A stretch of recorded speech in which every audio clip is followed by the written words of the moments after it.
El gobierno quiere quitar la cara de cabreo de muchos españoles y ponerles de golpe una sonrisa, tal y como prevé la ministra de Sanidad.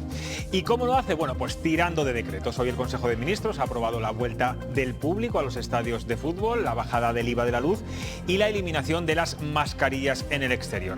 Desde luego que se nos va a ver sonreír, pero hay enfados que ni la nueva normalidad es capaz de eliminar del rostro. Aquí arranca Cuestión de Prioridades.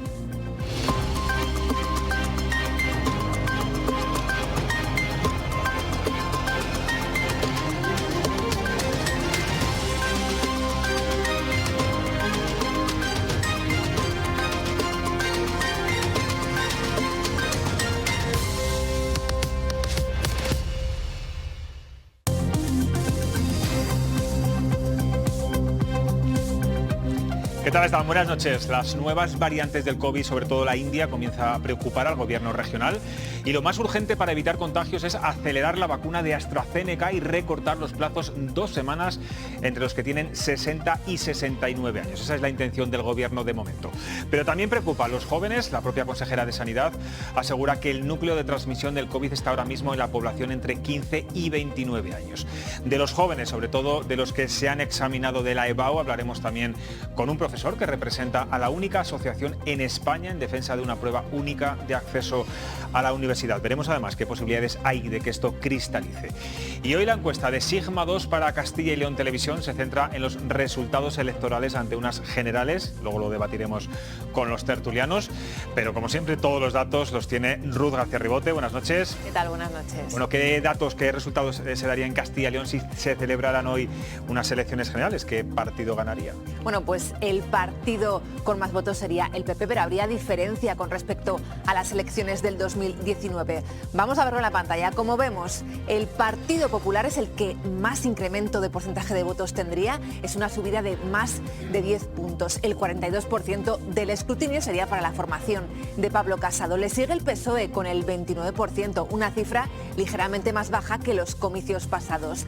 Ya muy por debajo del PP y el PSOE se sitúan el resto de partidos. Todos pierden votos. La tercera fuerza más votada sería Vox, conseguiría el 13% de los votos, Unidas Podemos el 7% y atención con Ciudadanos, porque el Partido Naranja perdería a más de la mitad de sus votantes. Ruth, el barómetro también pregunta por la valoración de los líderes de los partidos políticos.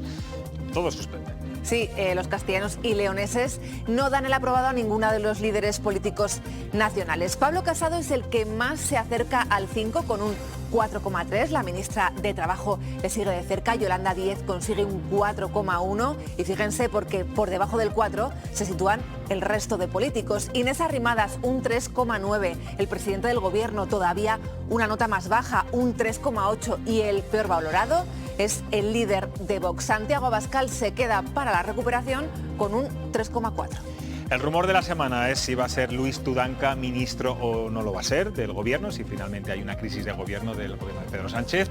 Hoy Javier Maroto del Partido Popular ha estado muy duro con Luis Tudanca, pero el Partido Socialista le ha contestado también con cierta dureza. Así ha sido. Maroto acusaba a Luis Tudanca de callar ante los indultos concedidos a los presos del Procés. La socialista Ana Sánchez no ha tardado en responder y lo ha hecho diciendo que Maroto no está legitimado para hablar de Castilla y León porque ningún ciudadano de la comunidad le ha votado. No es lo único que han dicho. Escuchen. Ese PSOE es el que, a través de este señor, ha votado sí a los indultos. Es un PSOE entregado a Sánchez. En el caso de Tudanca, supongo, porque como se lo van a quitar de en medio, quiere que le hagan ministro de algo. Un mínimo de decencia, un mínimo de respetar, un mínimo de dejar de insultar al líder social indiscutible de los castellanos y leoneses tendría que besar el suelo por donde pasa. Ayer denunciábamos aquí en este mismo programa el insulto que el procurador socialista José Francisco Martín vertía sobre otro procurador de otro grupo parlamentario. Y hoy Francisco Igea, efectivamente, ha estado muy molesto, se ha mostrado muy molesto y ha recordado además que, como vemos en esa imagen, está sentado en la mesa de las Cortes. Sí, de hecho, Igea ha reclamado sanciones por este tipo de comportamientos. Castigo que también pide para la vicepresidenta segunda de la mesa, Ana Sánchez. Francisco Igea cree que ni ella ni José Francisco Martín deberían formar parte de esa mesa. Dicen que no tienen capacidades para el puesto y, con cierta ironía, ha añadido que probablemente estarían mejor en la comisión de festejos. porque lo que está ocurriendo en las Cortes de Castilla y León en las últimas sesiones es del todo inaceptable, porque los ciudadanos no lo merecen. He de recordar que esos señores que están ahí cobran 94.000 euros al año por hacer eso, por velar por la dignidad, la norma y el respeto. Bueno, no sabemos muy bien a quién se dirigía ese insulto de payaso por boca de José Francisco Martín. Algunas fuentes dicen que precisamente iba dirigido a Francisco Igea, al vicepresidente de la Junta. Bueno, vamos a ver qué opinan de este tema y de la encuesta de Sigma 2 nuestros tertulianos de hoy. Alejandro Menéndez, ¿qué tal? ¿Cómo estás? Muy bien, muchas gracias. José Serrador, de ABC. Buenas noches. Buenas noches. Agustino Sanchón, ¿estás bien? Bien, bastante bien. Bueno, como decía antes de hablar de la encuesta, quería preguntaros por este episodio visto ayer en el Parlamento. Le llamó payaso a quien fuera. Bueno, estamos viendo mucha tensión política últimamente en todos los parlamentos, pero bueno, quizá yo no sé si esto ya de perder las formas es algo que sí que se debería sancionar de alguna forma. Monse. Hoy decía precisamente Francisco Igea que era él el destinatario de ese payaso. Hombre, a mí me parece lamentable. Ahí estamos hablando de las Cortes de Castilla y León y estamos hablando de la mesa de las Cortes de Castilla y León.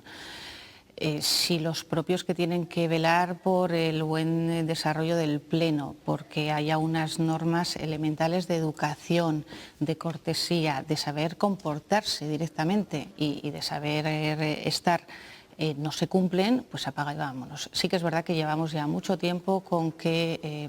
tú lo comentabas, con que la tensión ha subido muchos decibelios y bueno, pues algún día explotará porque se llegarán todavía a palabras mayores, porque es que cada pleno subimos un escalón más. Lo de ayer fue un insulto que sí que es verdad que como los periodistas todavía tenemos que seguir los plenos por circuito cerrado, pues hay veces que las cosas no te llegan del todo. Pero bueno, pues se oyó perfectamente y es un insulto que no sé, supongo que la Cámara tiene un reglamento, pues eso también estará recogido en el reglamento, igual que en su momento con Ana Sánchez se la expulsó durante las dos sesiones de aquel pleno, pues aquí igual también se puede hacer algo, por lo menos. Que estaba en ese momento ejerciendo las labores de presidente, no estuvo desde luego muy hábil. Yo creo que no lo escuchó desde luego, por lo menos para que sirva para días sucesivos o para momentos en los que se puedan llegar a esos niveles. Es que yo creo que vamos subiendo y subiendo y subiendo y hay que ponerle límite, claro. Alejandro, ¿cómo lo ves? Bueno, cada vez lo veo con más naturalidad porque se está produciendo con más frecuencia, ¿no? Pues efectivamente me resulta menos extraño, ¿no? Bueno, yo creo que el vocabulario español es bastante rico como el castellano, como para tener que andar con esto, ¿no? La verdad es que, bueno, en estos temas yo creo que hay muy poca claridad, como en tantos otros, porque a veces hay cosas sorprendentes con eso de la libertad de expresión. Insultos verdaderamente dañinos se consideran que es libertad de expresión. Bueno, lo del rapero ¿no? Llamando a los terroristas. Y en otros casos, pues enseguida también hay, depende un poco, bueno, hoy hemos oído dos acusaciones de que no se insulten, las dos seguidas, ¿no? Bueno, yo creo que hay que leer a los clásicos y utilizar el idioma castellano como Dios manda. Justino, tú que tienes siempre buenas fuentes en el Partido Socialista, ¿eh? Sí, las tienes. No te pongas aquí ahora en plan. ¿Va a ser ministro Luis Tudanca? Pregúntaselo a él. Te lo pregunto a ti. ¿Qué sabes? No tengo ni idea. Lo que sí me produce es mucha tristeza todo esto, ¿no? ¿Que sea ministro Luis Tudanca? ¿Lo de los insultos? Todo. Cuando dice Monse que es un escalón más, yo creo que no es un escalón más, ¿no? La realidad es que es la realidad. Esa es la tristeza, ¿no? Que ya da igual todo, ¿no? Mires donde mires, la Cámara que mires, la Cámara Autonómica, la Cámara Nacional. Yo creo que, como dice Alejandro, el castellano es mucho más rico como para empezar a utilizar estos insultos. Y me produce mucha tristeza que tanto el insulto como el supuesto insultado utilicen expresiones de verdad sin ninguna base intelectual, sin ninguna base de inteligencia normal que pudiera, de verdad, una discusión como diría Alejandro, siguiendo la línea de los clásicos, ¿no? Es de verdad tristeza, pero no me produce más tristeza. También hay que decir, Justino, que no son todos los parlamentarios, estamos hablando de casos excepcionales. En fin, no podemos extender. Hay casos que se repiten, hay casos que pero el caso de José Francisco Martínez es reincidente. Sí, no es la primera vez que... No es una cuestión de fondo, quiero decir, de lo que se dice, sino también cómo se dice. Sí. Pero yo de verdad estoy viendo, por lo que sigo en los plenos de las Cortes de Castilla y León, es una constante algarabía, ¿no? Y tú más, y tú, hombre, la respuesta mal por parte de José Francisco Martín, ¿no? Estoy convencido, vamos, que... Y mal por ti porque no me dices si va a ser ministro Luis Tudanca, pero bueno, vamos. y mal por Igea, de verdad, que las respuestas muchas veces del señor Igea son iracundas, ¿no? Entonces... Pero es más sutil. ¿Cómo? Hay veces que es más sutil. Igea sutil. A veces que sí. Quiero decir, tú puedes decir lo se mismo puede de otra insultar dando forma. rodeos, ¿no? Claro, a eso me refiero, Pero, utiliza mal mira, los yo eufemismos. puedo entender... Y ojo, que el mal es el mismo, ¿eh? Puedo No lo estoy entender justificando. la ironía, la fina ironía, ¿no? Pero no puedo comprender esos eufemismos que al final son insultantes de la misma manera. Ya, pero ¿a qué te refieres? ¿A que haya dicho, por ejemplo, lo que cobran los parlamentarios? No, pero si es su forma de pero si quiere, hombre, él tampoco tiene, de verdad, tampoco puede hablar mucho de ese tema. Está pidiendo, sí. Entonces tampoco puede hablar mucho él de ese tema. De ofensas, digamos, ¿no? Vamos a hablar de la encuesta de Sigma 2 para Castilla y León Televisión, si os parece. Como veíamos los datos que nos daba Irrut, el PP ganaría, si se repitieran a día de hoy, ya sabéis que es una imagen fija en estos momentos, 11 puntos respecto a las generales, donde ya fue el partido más votado. Alarga la diferencia con el Partido Socialista, mientras que Ciudadanos se hunde completamente. Son 3 puntos los que cae a la mitad y es el partido menos votado. ¿Qué análisis hacéis de todo esto? ¿Cuál es la noticia? ¿Cuál es la titular? El titular es que, en mi opinión, no hay noticia. Porque todo se mantiene. No, y que es lo esperado. ¿Quién no puede esperar que en una situación de crisis el gobierno es el primero que ante un sondeo de intención de voto es el primero que cae, ¿no? Y es que, vamos, me parece de evidencia, siempre se ha producido eso. Entonces, para mí no hay noticia, es más de lo mismo. No más de lo mismo, perdón, es lo que yo esperaba. ¿Quién esperaba lo contrario? Que el PSOE remontara y que el PSOE superara en votos, en estimación de votos al PP. ¿Quién va a esperar lo de Ciudadanos?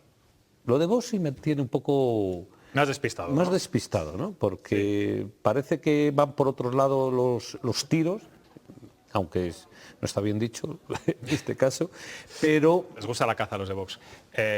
Digo, por lo de los tiros. Se me entienda. Monse. Sí, a mí de todos los datos es verdad que hay cosas que son esperables, como puede ser la debacle de Ciudadanos, con ello contábamos, que evidentemente el PSOE caiga, y más en este momento, con tema no solo la crisis, la gestión de la pandemia. La encuesta está hecha desde del 11 al 15 de junio, que decir, claro, los indultos están... Toda la polémica de los indultos, especialmente, claro, yo creo que ese ha sido también el mayor hachazo que le puede haber pegado en la opinión pública, pero sí que es verdad que el Partido Popular sube mucho. No sé, aquí se puede hacer real eso de que las elecciones muchas veces no se ganan. 8 puntos, lo estamos viendo ahí. Exactamente, las elecciones no se ganan, sino que se pierden. 11 puntos, sí, estaba mirando mal. Sí, entonces las elecciones se pierden, no se ganan, que es un poco el resultado.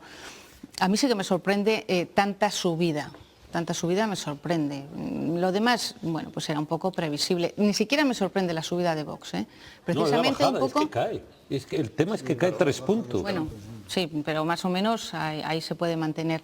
Bueno, pues al final el tema de los indultos estamos tirando de él, eso está claro. Bueno, está claro que PP está recogiendo el voto de Ciudadanos y incluso del PSOE. Alejandro, tú que eres un experto económico, ¿te sorprende la buena valoración? Bueno, buena valoración, todos suspenden, pero Yolanda Díaz es la segunda mejor valorada de los líderes nacionales, por debajo de Pablo Casado.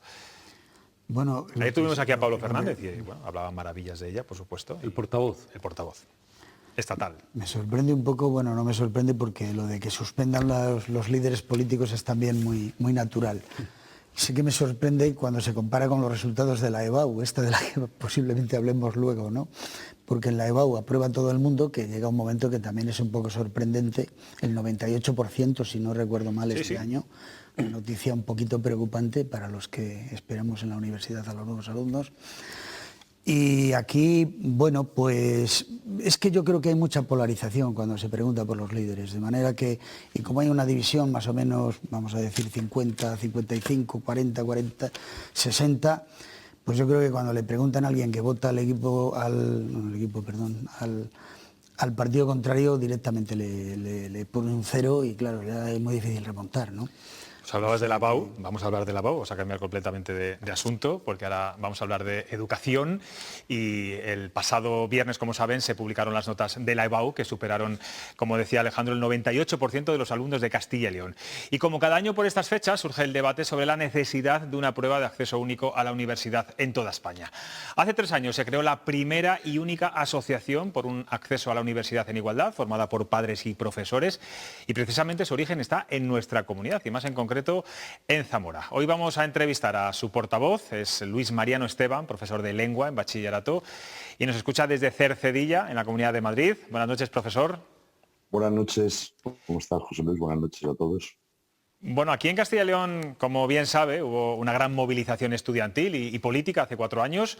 Nuestra comunidad abanderó esta lucha. Ahora también se suma Isabel Díaz Ayuso tras denunciar lo injusto de algunos exámenes en la Comunidad de Madrid estos días. Sin embargo, es un tema del que se habla solo estos días y luego desaparece de la agenda política el resto del año. Entiendo que esto sí es difícil, siendo así, conseguir el objetivo de una EBA única, cuando es flor de un día. Es muy complicado, efectivamente. En estos días, pues todo el mundo nos ponemos a ello y luego va decayendo, probablemente porque no acabamos de conseguir una concienciación de los profesores, una concienciación de los padres. Y antes apuntaba uno de los contertulios la preocupación que tenía a la hora de ver los resultados de aprobados, de qué alumnos le iban a llegar a la universidad. Pues tampoco hay una concienciación de la universidad del problema. Y eso es lo que vamos a intentar ir solventando poco a poco. Dentro del Partido Popular, que podríamos decir que es el partido más batallador en este asunto, ¿hay varias sensibilidades en función del territorio y de ahí que todo se complique aún más? Supongo que sí.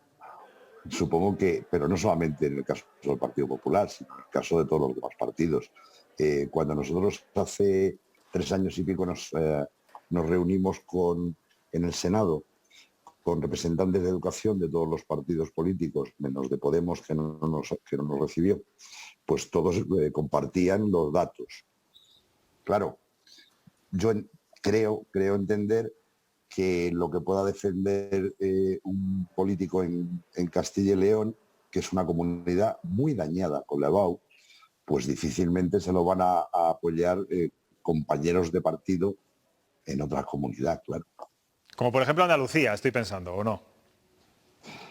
No necesariamente. Yo no quisiera entrar tanto en nombres de comunidades, sobre todo porque no quisiera entrar en 2 cosas, porque además no son reales. Yo no quisiera entrar en que los exámenes son más fáciles en un sitio o en otro, porque a los alumnos se les prepara para el examen que se les va a hacer. Por lo tanto, para los de cada comunidad, pues su examen es el peor. Y por otra parte hay una cuestión que está clara y es que el talento está repartido. Por lo tanto, podríamos hablar de Andalucía, pero podemos hablar de Extremadura o de Canarias o de otra comunidad como Navarra muy perjudicada, Madrid perjudicada, pero con mejor solución que otras comunidades por la oferta que tiene de universidades públicas, por el volumen de universidades. Pero yo creo que no es un problema tanto de ponerle nombres a las comunidades como a los hechos. El caso, señor Esteban, es que los estudiantes de bachillerato siguen reclamando una prueba general para toda España. La última encuesta que ha salido hace unos días refleja que el 84% de los alumnos de bachillerato la piden. Hoy además también hemos preguntado a nuestros seguidores de Twitter si ven posible que el gobierno apruebe una EBA única en toda España. Y ahora vamos a ver el resultado, porque la verdad es que son bastante escépticos los votantes. Un 73% no lo ven posible y solo un 27% sí lo ven. Parece casi una utopía. Vamos a ver, hay una cuestión que está clara. La educación está transferida a las comunidades autónomas. Entonces, plantear un examen único, y nosotros es una de las propuestas que llevamos como posible solución, la de plantear un examen único. Claro, eso plantea que entonces los contenidos tienen que ser similares, y los contenidos tampoco lo son. Entonces, claro, habría que corregir esa situación, y ahí sí que hay un cierto escepticismo, y yo lo entiendo. Por eso nuestra pretensión inicial de que se hiciera un examen único no la vemos clara. Quizá haya que tender a una solución que sea establecer factores de corrección de las notas. Es decir, que establecer criterios que permitan una ponderación distinta. Claro, porque, las universidades piden también unificar criterios en estos exámenes, que es algo que ya debería hacerse.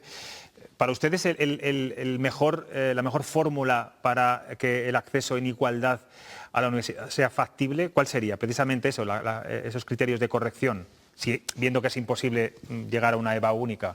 Claro, una de dos: o hacemos un examen único lo más objetivo posible, entonces tendríamos que pensar en un formato muy similar al del MIR, por ejemplo, y que cada comunidad decida hacer lo que le parezca, pero que luego sepa que eso es lo que se va a encontrar, sobre todo en cuanto a objetividad en la confección del examen y a la corrección del examen, o entonces que se establezcan factores de corrección, de tal manera que exactamente igual que una universidad americana, una universidad de cualquier país, cuando recibe alumnos extranjeros, está recibiendo currículos tremendamente dispares y notas tremendamente dispares, sin embargo, establece una serie de percentiles, porque si, supongamos, en un determinado país la posibilidad de obtener 13,8 sobre 14 fuera infinitamente más fácil que en el resto de países, entonces Harvard estaría lleno de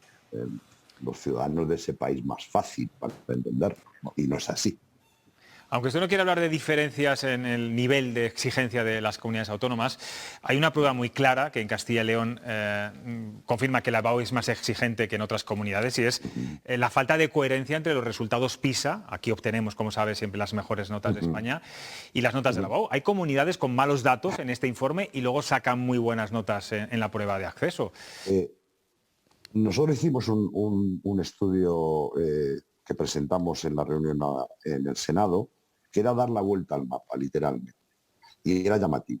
Es decir, comunidades que tenían, digo, para no hablar de 13 sobre 14, bueno, mantengo el número porque es igual que 9 sobre 10, comunidades que en los informes de PISA tenían un 30 y tantos % de alumnos de 13 sobre 14, es decir, alumnos muy brillantes, y que otras comunidades se movían en torno al 5, al 10 o incluso al 11, cuando llegábamos a hacer la valoración de los resultados que habían tenido en EBAU, se daba la vuelta. Literalmente se daba la vuelta. Entonces, hay comunidades, y Castilla y León es un ejemplo claro. Castilla y León es un referente del sistema educativo nacional. O sea, no de la EBAU, sino del sistema educativo nacional. Eso no es que lo diga yo, eso lo dicen cualquier informe al que se somete la educación en Castilla y León. Claro, no renuncia a ese nivel de calidad, y el pago es la dificultad de obtener 13 sobre 14 en Castilla y León frente a otros sitios, claro. Claro, muchos padres estarán pensando, porque claro, luego ahí están sus consecuencias, ¿no? Que muchos tienen que ir a otras comunidades a estudiar fuera, lo que acarrea también desarraigo, pérdida de talento, otros a universidades privadas, con el consiguiente coste económico para muchas familias. La brecha educativa, este sistema, la brecha educativa, la abre todavía mucho más. Y además la abre en un tramo que socialmente es muy importante, de qué profesionales vayan a ir a la universidad, qué alumnos vayan a ir a la universidad. Depende de qué profesionales vamos a tener dentro de 10 años, dentro de 15 años. Entonces, no solamente es el desarraigo, porque la edad que se van probablemente no regresen, sino que hay un factor económico muy serio. No todas las familias pueden soportar tener a un estudiante 4 o 6 años desplazado de su casa, y mucho menos el coste en una universidad privada. Que por otra parte, están muy calladitas en todo este asunto, claro. Bueno, a eso le iba a preguntar. ¿Qué papel deberían jugar los docentes de bachillerato, los rectores? ¿Se han implicado en esta batalla de la EBAU única lo suficiente, según su criterio? Bueno, cuando nosotros nos reunimos con la CRUE, con la conferencia de rectores, no salimos bien parados. Las cosas como son. No pasamos de algunas buenas palabras de algunos rectores y silencios de otros, porque volvemos otra vez a lo mismo, a las autonomías, a la delegación de la educación en las autonomías.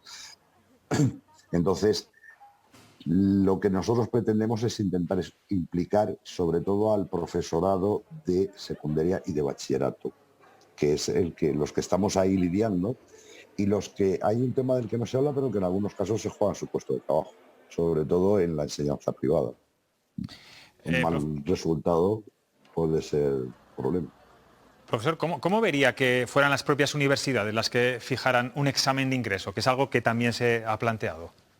No sé si sería una estamos solución. dispuestos, si estamos dispuestos a reconocer lo que en otros países tienen muy claro, es que hay universidades de primera y de segunda y de tercera, entonces no hay ningún problema, pero hay que asumirlo. Hay que asumirlo. Y hay que asumir que si yo soy un alumno que voy a aplicar, utilizando el término americano, voy a aplicar por la Universidad Complutense de Madrid, si no entro a la Facultad de Medicina de la Universidad Complutense de Madrid, no entro a hacer medicina SEAT. O sea, no me puedo ir a otro sitio, porque no he aplicado. Entonces, a mí me parece un buen sistema, pero hay que asumir cosas. Habría que asumir por qué alumnos querrían aplicar más a unas facultades que a otras. Y segundo, habría que asumir que ese 98% de aprobados podría descender. Y entonces habría que ver qué pasa con ese alumnado, puesto que no podría acceder a otra facultad porque no ha aplicado a ella. A mí no me disgusta el sistema, pero hay que asumir cosas. Usted es profesor desde hace ya muchos años, si no me equivoco, ha vivido 9 leyes de educación. ¿Cómo vive un docente tantos cambios? ¿Con cuál de todas las normas se queda? Y dígame ya de paso qué le parece la ley CELA y la polémica de pasar de curso con suspensos. Pues a mí a estas alturas lo que me produce ya es casi un cierto pánico o un cierto desasosiego, porque al final las leyes se suceden una detrás de otra, pero no como resultado de la evaluación de la ley anterior que se va a derogar, sino sencillamente porque ha cambiado el gobierno. Entonces, aquí, mientras que no haya un pacto por la educación, esto va a seguir siendo así. Cada gobierno quiere tener su ley. De tal manera que la ley actual, CELA, tiene cosas mejor que la ley anterior, pero tiene otras peores y sobre todo no corrige lo del anterior porque la anterior tampoco se ha evaluado, como a su vez la anterior tampoco evaluó la anterior.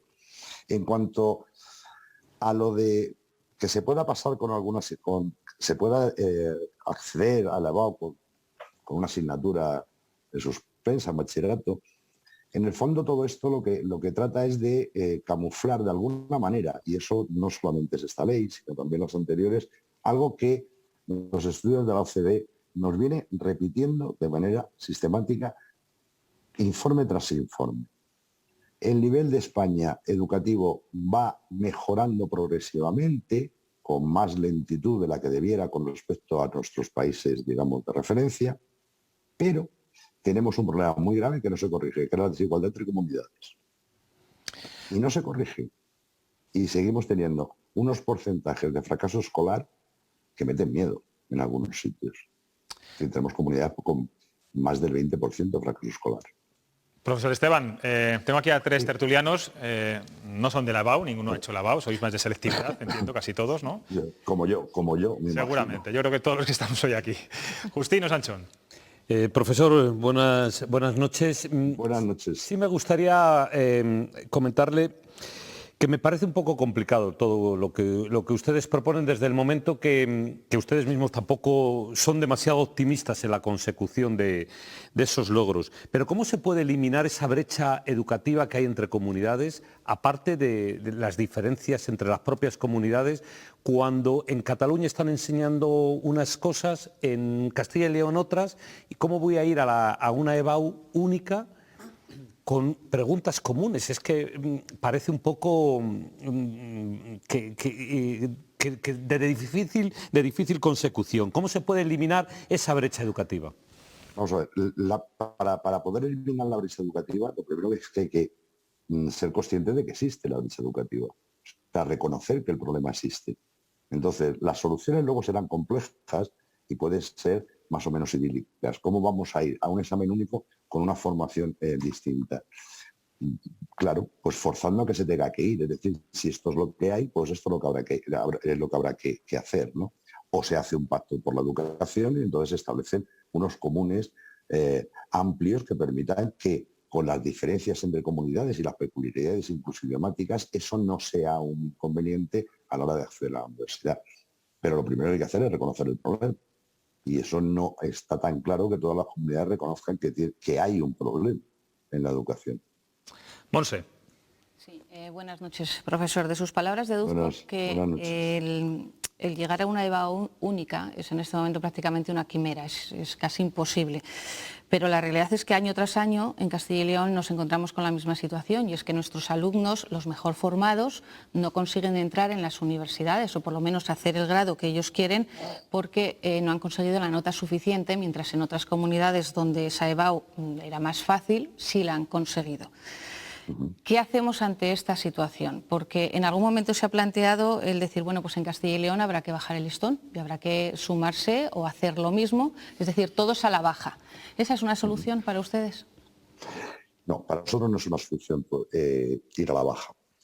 Para nosotros la solución utópica, ideal y de largo recorrido, sin duda, es que acabemos concienciando a los afectados para empezar de la necesidad de exigir por todos los medios posibles, y ahí necesitamos a los medios de comunicación, necesitamos a los partidos políticos y necesitamos también a los alumnos y a las familias, de que año tras año y momento tras momento en el que tengamos oportunidad de ello, decir esto es un problema que hay que solucionar. Y luego ya nos sentamos a ver las soluciones, pero este es un problema que no se puede traducir en una familia en que, bueno, el niño no habrá estudiado lo suficiente, porque no ese es el problema.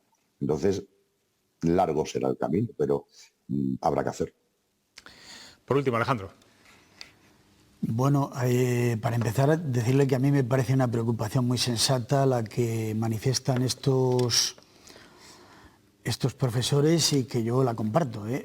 No es verdad que la universidad no esté preocupada, porque como dice Monse, efectivamente pues está claro que hay carreras donde hay acentos del sur de España con más presencia de la que sería esperable desde el punto de vista de la calificación, ¿no? Yo no sé si fue Hegel el que dijo que todo lo racional es real, y yo creo que España lleva camino de modificar un poco la frase y de que todo lo irracional es real, ¿no? Porque evidentemente el planteamiento que usted hace efectivamente está en pro de la racionalidad. El sistema autonómico español está generando unas grandes irracionalidades y esta es, me parece, solo una de ellas. Por ejemplo, se me viene a la cabeza que cuando se convocan plazas de profesores de instituto, etcétera, etcétera, pues los castellanoparlantes, únicamente castellanoparlantes, pues prácticamente no pueden ir ni a Cataluña, ni a Valencia, ni a Baleares, ni tampoco pueden ir al País Vasco, y no sé si podrán ir a Canarias, porque como está el Silvo Gomero, Galicia. pues lo mismo tampoco lo conocen, ¿no? Y claro, lo más sorprendente es que el Tribunal Constitucional esto le parece bien. Eso es una cosa que verdaderamente a mí, como estudioso del derecho, me parece aún peor que la de quien ha propuesto este despropósito, ¿no? Yo quiero decirle que tiene usted razón, pero claro, es que esto es un poco la consecuencia de lo que se ha hecho. Si cedemos la educación como competencia, más allá de las particularidades que puede haber en determinados sitios, y estas particularidades acaban siendo más que las generalidades, pues al final es que es imposible efectivamente hacer una prueba conjunta. Y lo que me parece, sin embargo, lo único que me parece positivo es que has dicho, José Luis, un dato que es el del 84% de todos los estudiantes de España quieren una prueba única. El 84%, sí. Lo que me parece, vamos, mucho más alentador que la victoria de ayer de España. Si realmente el 84% de los jóvenes empiezan a considerar que esto es un despropósito, pues puede que algún día los consigamos, porque como votan, pues es el único camino, yo creo, de que aprendan a corregir los que tienen que tomar la decisión, ¿no? Luis Mariano, tenemos muy poco tiempo, no sé si quieres aclarar algo de lo que ha dicho Alejandro. Nada, dos cosas. Si la encuesta se va repitiendo en los próximos 3, 4, 5 años, pues probablemente será que no estamos en tan mal camino. Y solamente una cuestión. Nosotros hemos barajado en algún momento el ver la posible inconstitucionalidad del examen, porque desde luego el general, es decir, el artículo constitucional de establecer una educación igual para todos, etcétera, etcétera, no se cumple. No se cumple, eso es un hecho, pero bueno, seguiremos intentando.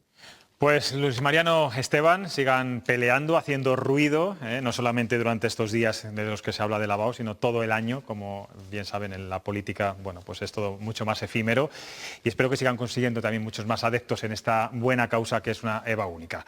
Gracias por atender a Castilla y León Televisión. Muchas gracias, buenas noches a todos. Bueno, nos vamos a publicidad nada, 5 minutos y a la vuelta seguimos con la tertulia y con nuestros tertulianos. No se vayan.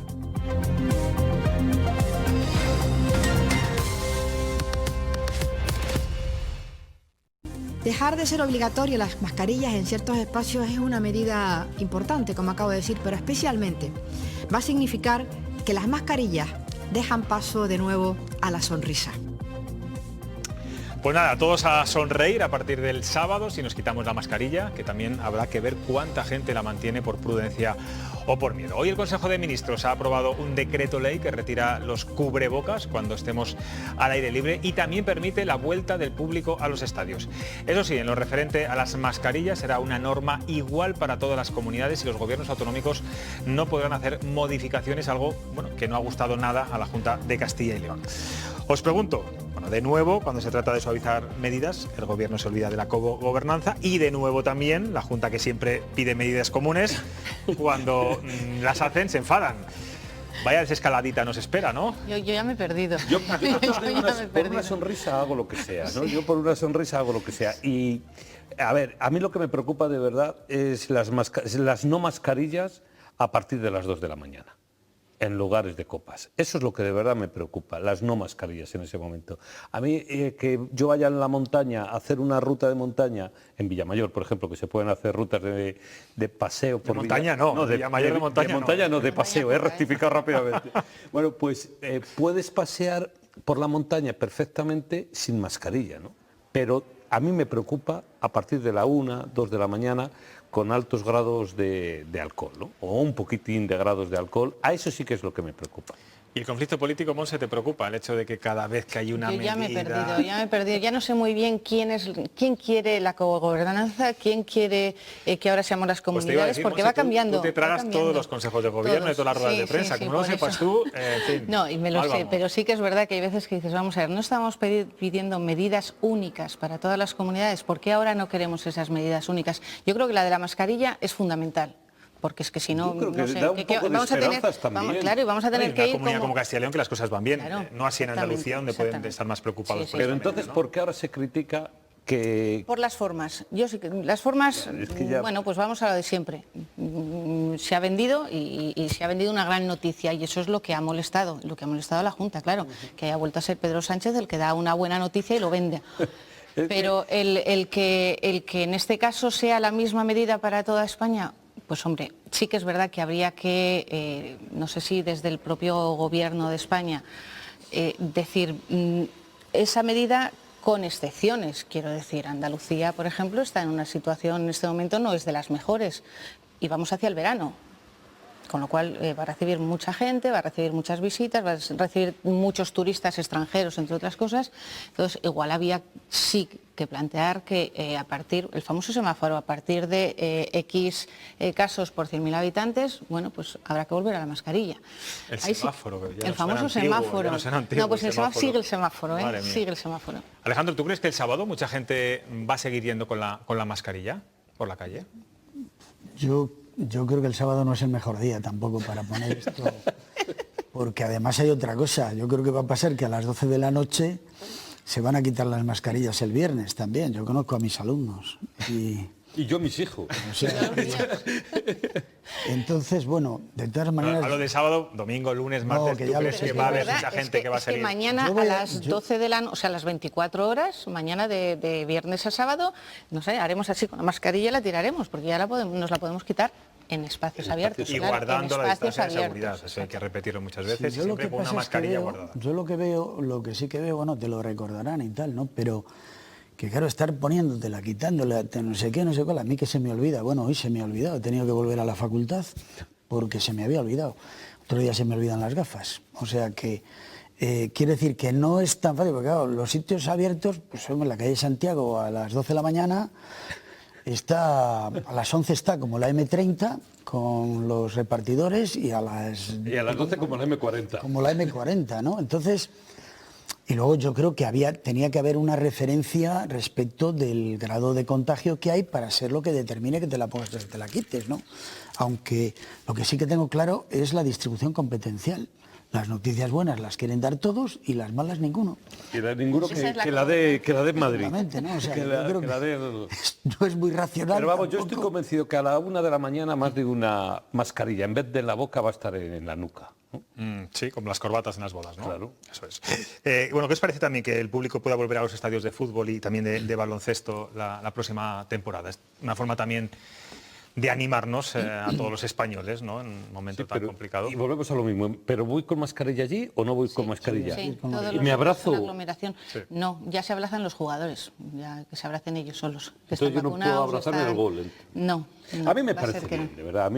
Yo creo que hay que empezar a retomar, y sobre todo, la vida, sí. Aunque suene un poco, de verdad, chiste lo de la sonrisa, pero a mí me parece importante, ¿no? Que llevamos más de un año de tristeza, ¿no? Entonces yo quiero ver la sonrisa de mis padres, ¿no? La quiero ver, porque llevo un año y medio sin verla. Ahora ya empiezo a verla porque ya se quitan la mascarilla cuando están en casa, pero quiero ver la sonrisa de las personas mayores, quiero ver la sonrisa en la calle, la gente que, de verdad, que empecemos a sonreír un poco. Luego ya empezaremos a retomar, y Alejandro ahí ya tendrá que intervenir Alejandro, para retomar la actividad económica, ¿no? Pero de entrada yo creo que es importante retomar un poco la vida sonriente, ¿no? Y si hay que ir al fútbol con mascarilla, pues venga, hombre, vamos. Pero tampoco se nos puede olvidar que seguimos ahí, ¿eh? Que no, por supuesto, no sé, mirad lo que ha pasado con Mallorca, la cantidad de adolescentes contagiados chavales, porque han ido de fiesta en fiesta. Y que venían repartidos de diferentes comunidades autónomas, ¿no? Justo el mismo día que el Reino Unido considera que solo se puede ir a las islas. Exactamente. Está muy bien hecho. No, lo que pasa también es que, por lo visto, tiene letra pequeña, lo de que se puede volver al fútbol, Supongo que tendrá excepciones. Todavía no se saben los aforos. No se ha publicado todavía la norma, claro, entonces, ¿no? Bueno, cada comunidad autónoma tiene competencias, en este caso sí, para tiene regir que ser la y comunidad. limitar los aforos, el número de porcentaje, etcétera. Bueno, en este programa, en cualquier caso, nos hemos visto sonreír, ¿no? Sí, hombre. Siempre nos han visto sonreír y enfadarnos. No, pero vamos, Monse, Justino, Alejandro menos, es menos sonriente, pero también sonríe. Sonrío. Bueno, en cualquier caso, me voy a quedar con el titular que ha dado, que es el más bonito que he escuchado en todo el programa. Quiero ver la sonrisa de mis padres, Justino. Me ha gustado mucho ese titular como colofón. Es que era periodista de periódico y tenía que buscar el titular siempre. Bueno, en cualquier caso, seguiremos viéndonos aquí, la sonrisa, la cara, y seguramente ahora cuando nos veamos en la calle, pues mucho mejor. Alejandro, gracias por estar aquí. Gracias a vosotros. Monse Serrador. Gracias. Justino. Sonriamos. Sonriamos. Y ahora además vamos a sonreír un poquito más, porque como saben, los jueves tenemos esa conversación un tanto amable que, bueno, tenemos siempre Chema Nieto y yo. Me voy para allá a hablar con él.